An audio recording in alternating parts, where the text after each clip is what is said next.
All right. Good morning, everybody. I'm Ed Parcaut here with Brian Galke, and we're ACES53. How you doing, bro, Brian? I'm good. And you? Not bad at all. There's just been a lot of change that's been going on lately. Like, been doing a lot of short form content, which I never did before. I had other people cut it up and do other things, and now I'm doing it. And it's good because when you have this is how I'm taking it. I had other people do it for years. I guess I jumped right into the thing. We're going to be talking about masterminds and other stuff, but when you have other people do it, your expectations are a certain way. And I don't think they do it the way that you think they're doing it. Right. You follow what I mean by that? Because they would do good posts, but not excellent posts. Right. And so now I can play with it and I see which ones run real well because I'm using Opus clips. Right. And I would say whatever the top number one is that they give you, or the second one, only use those two. Don't do any of the other ones. Okay. Because that's exactly how they work. Meaning that when you post it, you can tell which ones are going to take off and which ones aren't. 99 gets up to 500 to 1,300 views if you don't do anything to it. You can make some other changes, other graphics, whatever, and it'll do really well. So. Yeah, I just jumped off a group of Mastermind where they were talking about Opus clips, and I thought it was ironic because you and I were talking about it and started playing with it last week, and you can tell when a good product's out there, lots of people end up talking about it. You know how I know? Because it says we are experiencing high volume. Yeah, that is another surefire sign. Because that's what ChatGPT would say. Yes. Right? When they're like, we're experiencing high volume. Well, yeah, the group. So for anybody who doesn't know what it is, it's Opus Clips. If you Google it, but it's opus.pro is the website, and it's where you can take long form videos and it'll cut it up into content. So you don't have to go in and pay an editor to go in and create short clips for you. It's using AI to do that job. So it kind of goes back to what we talked about in previous weeks, which is, will AI replace you? Well, it may replace some people, but the person who uses AI will definitely replace you. If you're not using it, you're missing out big time. So always test, play with new software. We've talked for weeks about ChatGPT, and there's still, when I went to an event, somebody said, how many people are familiar with AI and ChatGPT? And like half the room raised their hands. I'm like, why is the other half not even? Just play with it. At least know what it is. You don't have to use it. But if you're not using it, you're going to lose to someone who does. Right. And the issue is with that is people will be told what to do. Only 10% of them were going to implement it. So 50% knew about it. But the question is, out of that 50%, who's actually using it? That's a good point. Right. Freaking Joe. I think it's great you guys dress alike. Opus is the cigar I like. Well, actually, Joe was speaking of masterminds. Last week, we were at an event called Prosperity Camp. Joe did an entire segment about AI and are you using ChatGPT? What are you using? And how much it's changed just the industry that he's in working mainly with automotive sales. But Joe does so much more than that. But that's one of his main bread and butter clients, and how it's using them for helping them write scripts. Yes, the things that we talked about before that some people hate, but are good use. And then gathering network intelligence, what's going on within your industry. It's a fabulous tool. You should go away, Joe. He said, I heard 96% of the jobs will be replaced. That was what it was. That was Steve. And Steve said, AI will replace 96% of jobs. And he goes, no, I just made up that statistic, but it'll get stuck in your head. Because that's what he does. He makes up those numbers. Yep. And you know what? Because someone, I think it was Henry, posted, if you can replace your people with AI, maybe you didn't hire the right people. Or this industry is changing so much, because for me, I use so much of this stuff now that, I used to pay someone to do my Inner Edison podcast. I didn't do it for a while, and then I brought it back because I wanted people to talk about their failures, and people are like, I don't want to talk about it. Right. People open up. People want to know. Then what they want to know about you when you open up about it is huge. Right. And that's what they didn't want to do. And so I finally, in the past 6 months, been recording new ones, and they're opening up and explaining what their failures are. And anybody who comes on now, I tell, you have to talk about this or we're not doing it. Right. because it's important to it. Well, what I'm getting at is it's so easy now to do everything. I can have everything done that normally I would pay someone to do 4 episodes a month. Mhm. You know, now the average price is between $1,500 to $2,200 to have somebody do it that many episodes. I can have an episode done in 10 minutes. Yeah. Well, Everything. I'm talking everything. Posts, cut up content, whatever. Yes, I shouldn't be doing it, but the issue is I'm going to get it to how I want it, so that I can tell the next person, this is exactly how I want it, and this is how you should do it further going forward. Right. I allowed other people to just have it and take care of it and do it, and it did okay, but it's doing much better now. Well, let's talk about, like, we can take this in a completely different avenue. Look at people. You should understand how to trade stock and how stock works, but you don't have to trade the stock yourself. But you at least need to have the basic information. When you get into marketing, there are so many people get ripped off by marketing companies who say, hey, we're going to charge you X amount to do all these things. Well, you should do it yourself first, and then it's fine to farm it out, because this is what it would take me. Now, this is what I'm willing to pay. We talked the other week about, do you mow your yard, or is it more advantageous to pay someone to do it? Well, somebody came to your house and you never mowed your yard, and they said, hey, it's $2,000. Somebody might say yes. Instead, if you've done the work, then you can do the math calculation and go, I could do it myself in 45 minutes. I'm willing to pay someone $100 to do it. But it's only once you've gone in and played with it. And that's why even the Chat GPT, you don't have to use it. But if you're going to ever hire a service out, have enough to know if you're not getting ripped off. I was just noticing that I messed up when we started this. I hit a couple of my other real estate jerky in other places. I was wondering, we were sitting there for a minute, like, okay. So I'm like, why is it going? Anyway, what are you going to do? It's Tuesday. You chased away Joe. Yeah, it's Tuesday. What are you going to do? But back to, but I learned and I got this information from mastermind groups, networking kind of stuff, how to get this. You got the information that you gave me from a mastermind group. You were in mastermind last week. I've actually stopped going to a lot of them this year because I needed to implement a lot of the stuff that I learned that I wasn't able to implement because of my industry changing and how it is. But it's allowed me to do so much more right now, so that when things change, it'll be easy. I can move forward. But what I'm getting at? It's making it so much easier to do so much more. It is. Yeah.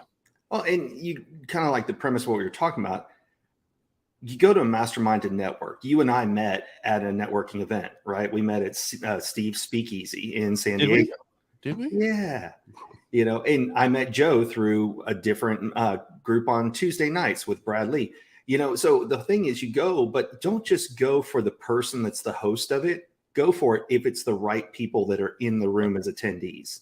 Yeah. A bunch of sycophants who only want to hear what the main person talks about doesn't create the value that comes with a good networking event or a good mastermind event, which is who's in the room that you can also either partner with or learn from. And that's what really will determine, do I go buy a ticket to something?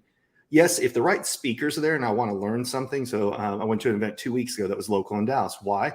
Knew the speakers, wanted to go learn from them and network with the speakers. I didn't necessarily network with the group because it was 200, 300 people that you can't really get around. I went with the purpose of those, but other groups, it's as important to meet the people in the room at the smaller ones than it is to see who you're there to see speak or listen to.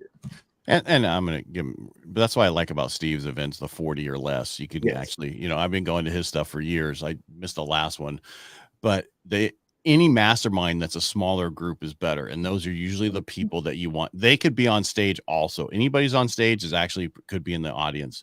And that's how we've seen that with his groups. I haven't seen that necessarily with other groups, but there's been a lot of different masterminds and different things. Because I have in my industry, I don't like going to my industry's masterminds because it's all about loans. I don't want to know about loans. I know how to do loans. I know how to do this group. I know how to do this kind of stuff. It's about how do I market differently than other people? How do I do this other stuff that other people aren't doing? Well, we were talking before, Adam Lyons talked about too many people only take from within their industry. And the smarter thing to do is go and look and see what's working in a different industry that you can pull into your own. Right. So look for outside the box thinking instead of only going to industry events that are yours. Right. Because I'm going to one that was reached out to me this week. It's a virtual one, but I'm only going because the person who's putting it on has been doing this stuff forever. And I'm wondering who's going to take over your business when you're gone. Cause I know he was grooming somebody else who passed away, but it's like, okay, who's going to be the next one of you? Right. But it's the Tony Robbins effect. At the point, Tony has tried to bring up other people, but we had some friends who were local here. He came to Dallas like 2 years ago, and he came out the first day. And when it wasn't him the second day, they left. They said, we paid to see Tony. And so he's got to start transitioning that to it's what Tony taught to other people and not just him and his name. Right. Well, that's the problem about when you use your name. Your name is it. It's very difficult to sell your name because then you can't be called your name. Right. It creates a legacy problem. Everybody went through it. Zig Ziglar, unfortunately, his kids have the desire to do what he did, but they can't do what he did. If that makes sense. No, totally. They need to find somebody that can, right, and have them help them out, because just because you're the heirs doesn't mean you know what you're doing. Exactly. You carry the name, but not the legacy. The legacy has to be learned. And for a while, they had a Brian Flanagan. I don't know if that's who's helping them or not, but you can't expect that somebody's kid is going to be who they are. Now, sometimes that does happen. There are some people who are trying to raise their family to be that legacy in different industries. So you'll see some people who start bringing their kids up, or their family members, or, someone that they've worked with for years and years. But they've got to get away from their name and start focusing on a company name, a brand name. And that way they can transition. Sorry, that's a little too bright for me. You mean my topic? It was so brilliant that it was. No, it's a great topic. Just like today, talking about masterminds, right? It's important to figure out a mastermind, a coach, all that kind of stuff. Right. But you'll eventually grow past your coaches. Yes. And that's what you should be okay with. Did you watch Ted Lasso? Yes. All right. So when, what's the little young girl who goes and opens up her stuff, and the head of the soccer team, she was been her mentor. She's like, no, they want you to move on. Right. That's what the other guy said. It's like, good mentors know that you will grow past them and want you to succeed. That's exactly it. A person knows you can't stick with them for life. You can remain friends afterwards, but there comes to be a point where every single person who's ever had a single coach for anything, it doesn't matter if you're talking athletic, a math tutor, you name it, it's where you grow and you need to learn from someone else. And you're right, there's some people in the industry that if you go and you talk about anybody else, oh, for shame and how dare you, instead of going, hey, I appreciate the time that we had together, go and learn from something else. And you can see that and this is an important one, when you're joining a mastermind, do they bring in other speakers, or are they the only ones who talk? Because there are a few masterminds that are out there that the people running them make it all about them, versus there's other ones who it's, look at who I'm going to bring that you can grow along with me. And let's be honest, a lot of people who put on these masterminds, when they first get started, they bring in people they want to learn from and or partner with. Then you get to benefit from that. Back to what you were saying with the smaller events, what I'm really starting to see is the stadiums aren't being filled like they were. Pre-COVID, stadium would be filled. After COVID, last year, people would sign up for a lot of these big events. Now I'm not seeing, if I go to an event, the attendance is much, much lower. But the ones that are smaller with a limited amount of people, the Speakeasy, Greg's Prosperity Camp, these smaller ones where people know that they can network are filling up and get sold out. The largest one I've seen that sold out recently was Secret Knock, and that's because they went from twice a year to once a year. But did they finally go down to once a year? Yeah, they went down to once a year.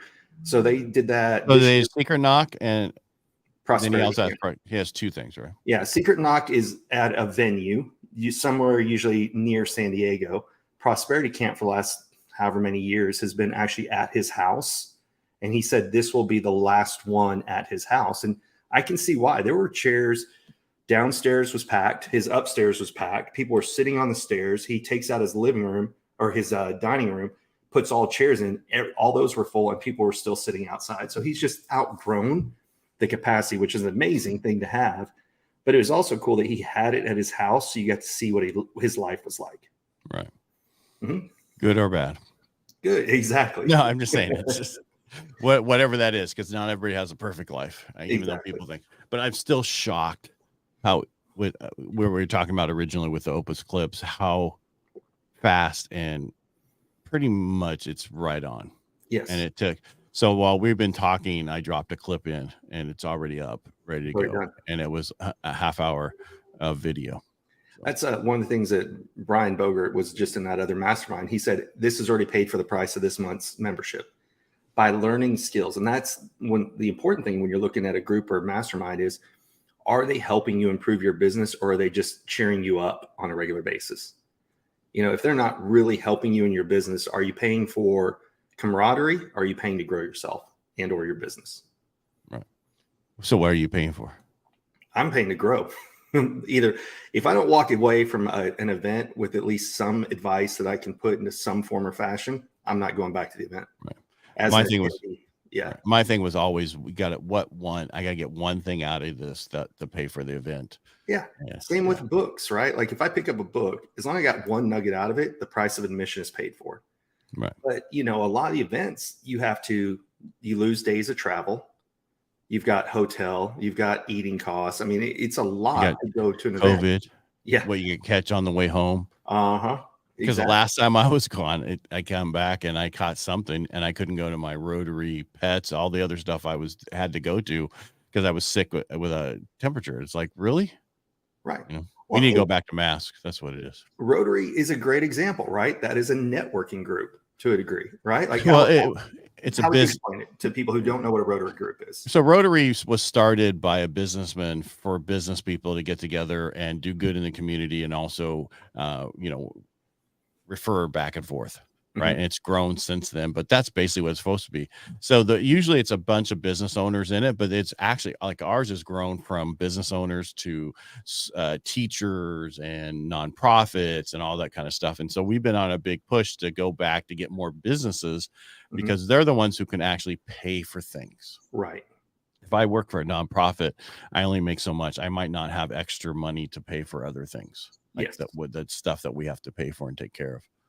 So so Rotary's one, but I'm in a lot of different groups. But I joined Rotary to give back, and that was in 2006.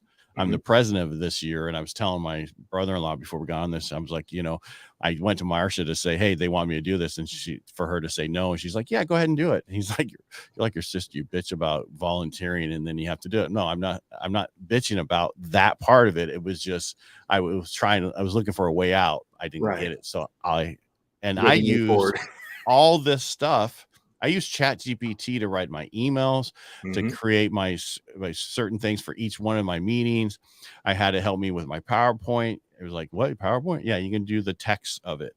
And so what I do is after my Rotary meeting on Thursday, I create my new PowerPoint and my email that goes out on Monday within 30 minutes after the Rotary. And so I don't have to touch it again till the next week. A few days before, if some additional stuff comes up, I can add it on a PowerPoint. But what's amazing is I have all my PowerPoints and the stuff that I don't need slides in there. It's all hidden, right?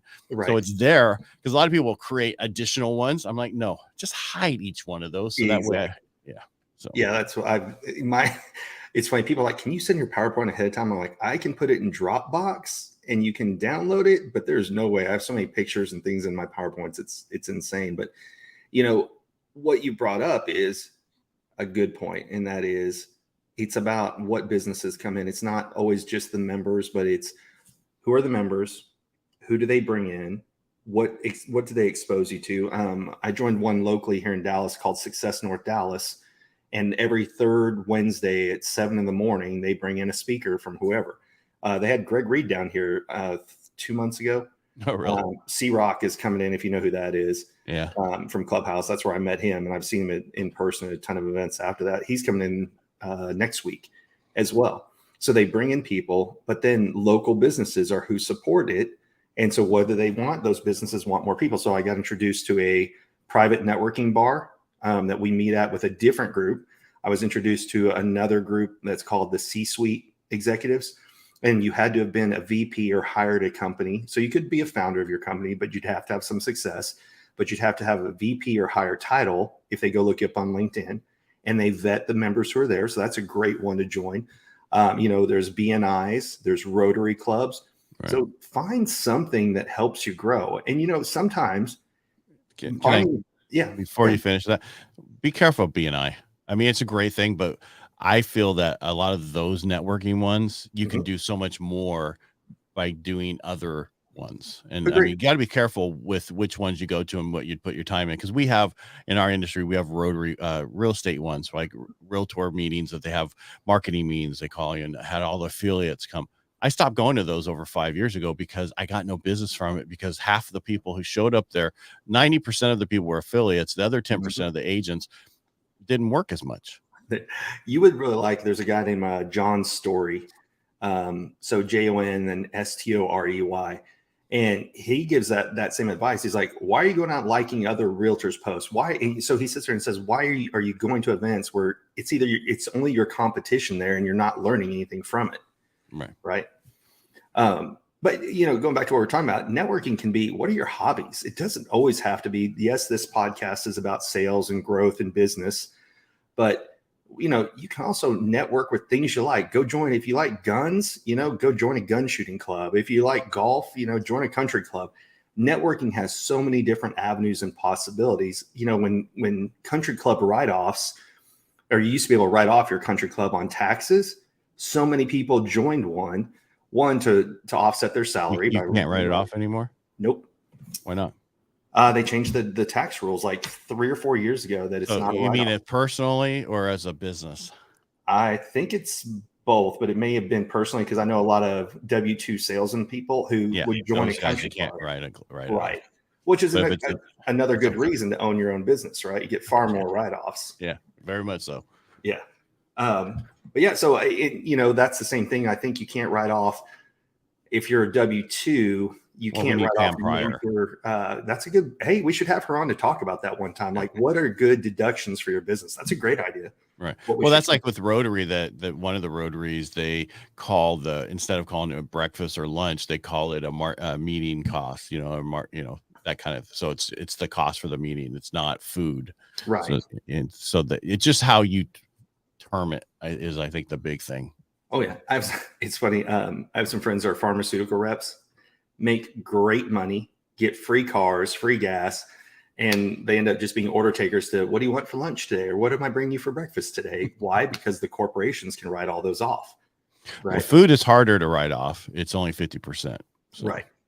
Well, but if it's, I think it's more than that. If you're delivering it to a business that you're doing a presentation at, then you can write off the whole thing. If it's your food, you can only write off 50%.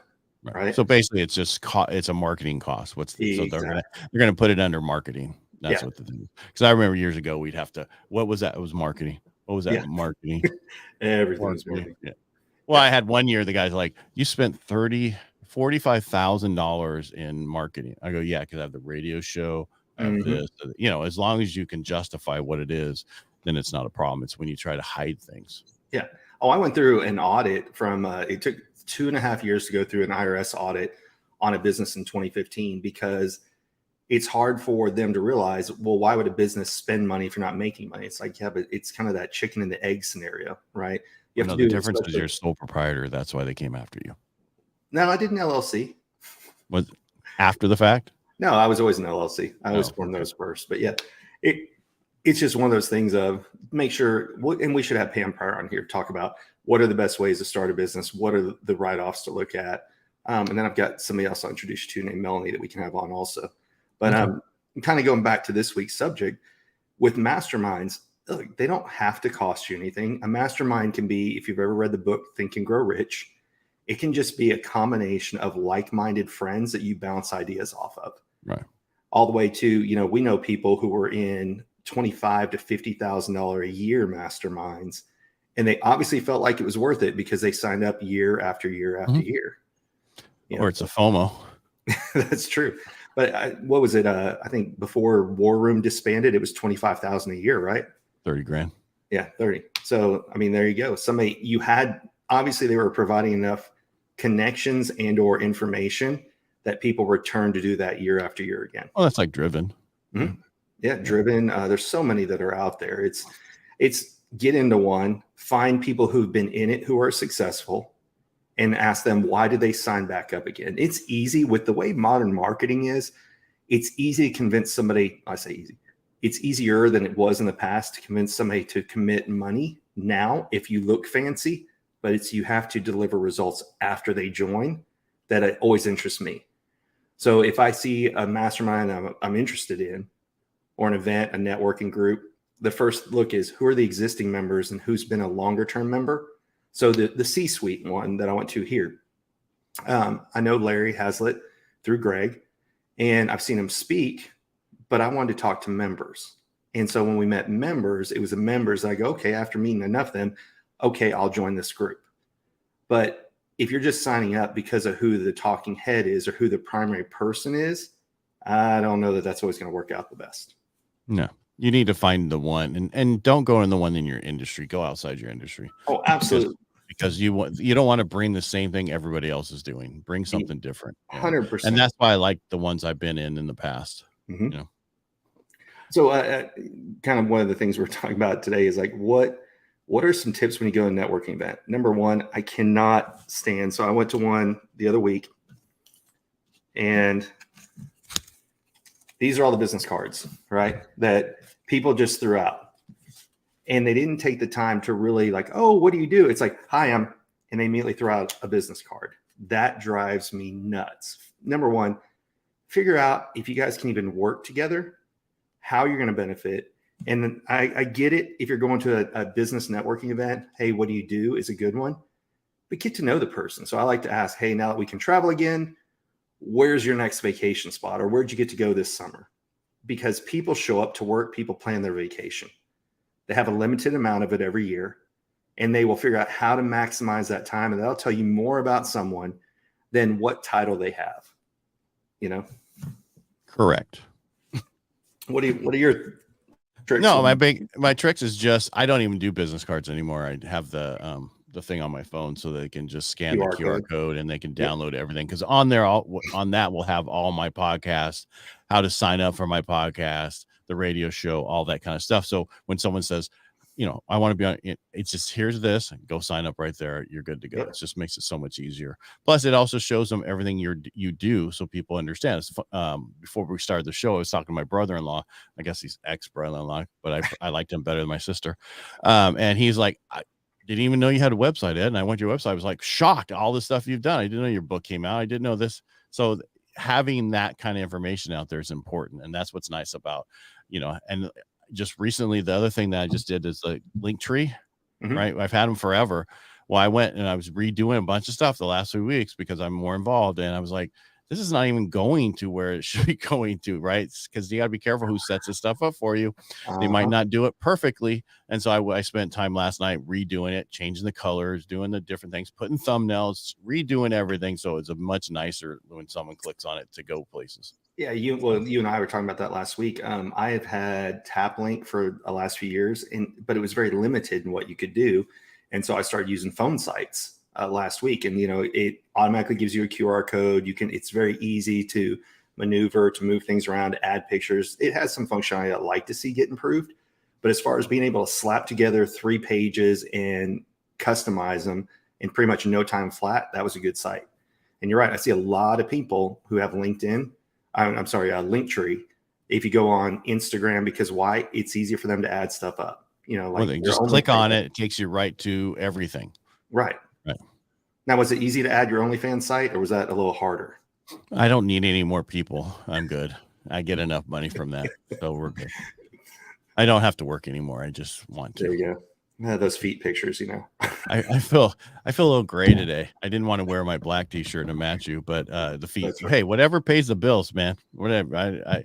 There's no judgment on this side of the camera. I don't know about that side of the camera because it sounds to me like you have a judgment over there. I judge. Do you know how I know you're back from a Mastermind and other stuff? Because your beard is so trimmed perfectly. Oh no, I do that. As soon as I get home, that's what I do. But yeah, everybody's wearing black shirts at Greg's event last week. So yeah, that was a gray one, isn't it, on you, or is that? No, it's just mine's faded. Thanks for pointing that out, you bastard. Go to get fresh tees. So you get a whole new set constantly. Just ordered one. I ordered a test one. That will be here today or tomorrow. That's all I use. They're the best. That's what everybody said. Everybody said they love them. So I went ahead and I told somebody else we know about him. He's like, that's too expensive.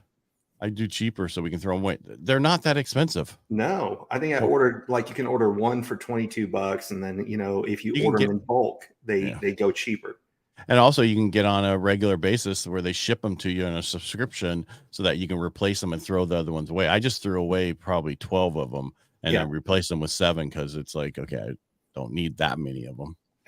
I'm so bad when I find something I like, I buy multiple versions of that. So like I have, if you ever see the Rogue Fitness shirt, I have 2 from like a year and a half ago that are faded, and I have 2 that I just bought again. But like, it's so hard because in just the black V-necks, well, it used to be that I did polo, and then they went to almost like workout type gear, right? And so they're very see-through shirts. I'm like, okay, so I switched to Calvin Klein, and they were good for 2 or 3 years. Now they've gone to the same stretchy crap. I'm like, so yes, I'm excited for the tees. All right, well then there you go. Now you understand where we get our shirts from. Hey, back to we were talking about Opus Clips in the beginning, right? And how much I'm using it. They've changed, so right now they have integration where it automatically can upload to your TikTok account. Once you're done with it, you click the integration. Well, they just came out yesterday with Instagram Reels. So we'll go automatically there. I couldn't get mine to log in. I think there's an issue on their side because it says your password's wrong. No, it's not. It's right because it's putting it in there the same way I get in the other one. Exactly. I'm still on the fence on that. And that was one of the things that came up in 2 different masterminds that I was in this week. Was it appears to most people who post a lot that doing it through the actual platform has a better organic growth than a third-party utility. So Brian Bogert was talking about that. Mine went crazy last night. I did 2 of them last night and they took off. Right from the Opus? Or did you do them? Oh, wow. Well, the thing is, all it does is put it in there. Right. And then you have to down inside of there. Then you have to still put in your title, all the other stuff. Oh, okay. Gotcha. Yeah. Okay. It doesn't post for you. It just gets it there so you don't have to upload it. Makes sense. And you know, and then they're going to have the same thing with YouTube Shorts. So instead of having to download it, take them over and drop it in and type in all this stuff, it'll just be there waiting for you to type in all the stuff. Because I tried putting in the title and all the description, it doesn't transfer over. Makes sense. Right. So yeah, so I understand what they're saying, because they're saying if you use like a honeybee or one of those things that you could have issues, right? Right, where the other platforms will just basically say, hey, this is third party. I think it's Ryan Stewman talks about when you go and post something in there, sit in there for a little bit because they look at time that you spent in there. So even if you're copying and paste it, like delete spacebar, delete spacebar, delete spacebar, act like you're moving characters in there, and then before you post it. You know, other people just say, hey, copy, paste, copy, paste, copy, paste. But you got to see what works out best for you and your audience. Well, I just think as long as I looked at, I was in, you know, I hit 250 views within like 7 minutes. That's awesome. On TikTok last night. Yeah. But I think what I'm up to, I haven't looked because I don't have that phone. Because I keep it on my TikTok on my personal phone because of what I do for business. I don't want it, or my accounts that I have on there, I don't want to have access to it. I was trying to see how many I had. What was that? It's whatever TikTok popped up first. I think I'm only like 4,000 people on TikTok. I need to get back to, I'm way behind on doing videos. All right. Do regular posts to TikTok. So I need to get on that. So the 2 I posted last night, one is 876. The other was 1,050. Nice. So the one I posted with Brandon last week about don't start small, go big like Hart and Grant Cardone, that's almost 5,000. It's 4,880. So not let me turn this down. Oh, there you go. I don't know, because you don't know how to do stuff. So, and again, I think it has to do with how the video looks too, because I think with these Opus stuff, how the beginning video is, whether you like, you can split the screen and have both of you. Right. And I find sometimes that's okay because you're going back and forth. And sometimes if you don't have that, it'll have just you, and then they heard the other person talking and it doesn't go to them. And then all of a sudden it switches to them a little bit later. You know what I mean? It's just, for me, I like the split screen. It's so fast. And both of these were only like 20-second clips. Nice. So you have 9,500 followers and 24,000 likes. Yeah. Because and to be honest with you, for a year, I didn't do shit on here. I need to get better. Like I said, I gotta get back on my videos. And because my last one prior to that was posted October Shut up. It was September 30th was my last post before I started doing this stuff again. And it was just because it's important. But if you look at, all right, this is my take on it. If you look at TikTok and you look at who your people are viewing your videos, 60% of your viewers are 13 to 17-year-olds. Yeah. So the problem is the people I want to get to is not that, but I have to get to those people to get to my other people. And the people I want to get to is only 6% views. So how you follow me on getting it. So you have to do stuff that 13 to 17-year-olds like in order to get to other people to see that stuff. Yeah. That's my only issue. Where the other platforms I'm on constantly, and I do a Rotary. That's the thing. Back to Rotary. So I started a Rotary Live Tuesdays at 5 p.m. for the district governor, and it's called Rotary District 5220 podcast or live, whatever. Not a big deal, but that one I told him he wanted to do a podcast. I'm like, no, we're just going to do a live on Facebook because 80% of the people in Rotary are on Facebook, right? Because of their age.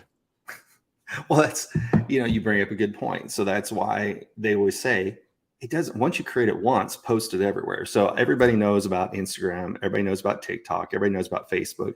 How many people are using LinkedIn? I didn't use LinkedIn when I was a W-2 employee. Why? Because I had a corporate job. But then Pinterest, now people are using Threads. So that put it all out there and see where your audience is located. But like you said, you just got to know TikTok's younger, LinkedIn's older. But what are the different mediums that you can use? Like YouTube. YouTube gets all ages, right? Right. Because it's a huge search engine. So why not put it out on every possible platform? Just see where you get the results at. What I'm doing differently on this one is I didn't post it to our ACES53 YouTube channel live like I normally do. I posted it to yours and mine. But what I'm going to do is afterwards download this, upload it, put a little thumbnail on it, and see how it does. Oh, nice. Because the difference is we normally get so many views on live. It's not promoted. Right. I wish YouTube would understand they should be promoting the lives because it would get more people to go to that channel to view them but they just wanted to look at the catalog of videos. Right. Yeah. So that might have, again, this is testing. So my background is in marketing and bachelor's in marketing and a master's in international business and a dual emphasis in marketing. So I know marketing. I know how to do this stuff. I just allowed other people to do it. And now it's like, I want to see what tests myself, what's working, what's not working. Well, and like I say, so that if you eventually want to hire somebody back in, you say, this is what worked for me. This is going to be my standard operating procedure. This is how I want my stuff done. Right. But to your point, I hate that YouTube discounts if you do lives or if you do short versus if you do, shorts, which is their big thing. And then of course, long-term content. So it'd be nice if they, like Facebook gives you a higher ranking for going live. It'd be nice if YouTube followed that algorithm. Yeah, but that's why they're different. I know, but still. And also, when I've been doing my tests with stuff, it's weird because like something on TikTok went crazy. The same video on YouTube didn't. Yeah. Right. But I'm also taking down anything that doesn't do well. Right. Because that is taken away from your percentage of views. Like I had one last night on there that went crazy. It was one of the two that I did. And what are you posting in the wrong place there? No, I did that on purpose. So Ryan Magin is the guy who... I know, but you're putting it in the wrong place. I put it it said comments. You don't make a comment. You're in the video with us. You don't make comments. Well, now everybody knows where to find them on the different platforms. Anyway, because there's a bunch of people that are like, okay, this is what I've been doing for me forever, and I'm going to do it for you. Right. And it's like, great. But the question really is figure out your own way. Yes. Find your audience first, then you can have help with marketing and everything else. But that's the first, we've all read Russell Brunson's book. What's the first thing? Find your avatar, then find your dream 25 or 50 or 100, depending on who it is. You have to know who do you want to target instead of just letting some other marketing company go, oh, well, we'll put it on this and that, because you don't know what they're doing. Get in and play with it. Then you can pay someone to do it. Right. Because, you need to know who your perfect client is in everything, your business and everything. And so that's who you should be going after on social media. Right. And nobody else. But the problem with that, then, Simeon said, is on TikTok, you can't go after your perfect client because you got to hit the little young people to get to there. Yeah. Right. To get them excited, or you just don't worry about it. I just say, don't worry about it and just move forward. Stop worrying. I agree. All right. That's it. I know you got other things to do. We've been here for 40 minutes. I can't believe that. I got to get running. Cool. All right. Make it a great day. Thanks for watching us. Really appreciate you. If you like what we do here, the best way to support us is subscribe to our YouTube channel, which is ACES53. Share, make a comment, and also support Brian at Subtle Skills and Ed Parcaut. Thank you so much. Make it a great day. Bye, everybody.